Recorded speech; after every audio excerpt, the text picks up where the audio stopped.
మామూలుగా మనం చూస్తే అసలు నిమజ్జనానికి శోభాయాత్రని ఎందుకంటారు? చాలా విశేషమైనటువంటి శోభతో కూడి ఉంటుంది. ఎలా తీసుకెళ్తున్నారు స్వామిని?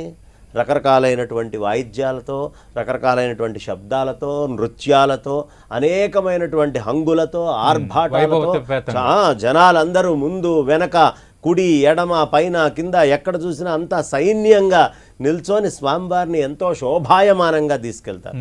శోభన కాలము అంటే చాలా పవిత్రమైనటువంటిది, చాలా విశేషమైనటువంటిది. ఎప్పుడైనా సరే ఒక భక్తుడు పుడితే శోభన కాలం అంటారు. అదే సాక్షాత్తు పరమాత్మతో కూడినటువంటిది పరమశోభన కాలం. ఇది మామూలు శోభాయాత్ర కాదు, పరమశోభాయాత్ర. కాబట్టి చాలా విశేషమైనటువంటి శోభతో కూడినటువంటి యాత్ర ఈ యాత్ర. అందుకని శోభాయాత్ర అని చెప్తారు. అన్ని రకాల వాయిద్యాలతోటి, అన్ని రకాలైనటువంటి నృత్యాలతో, భంగిమలతోటి తీసుకెళ్లే దేన్నైనా శోభాయాత్రనే అంటారు. రైట్.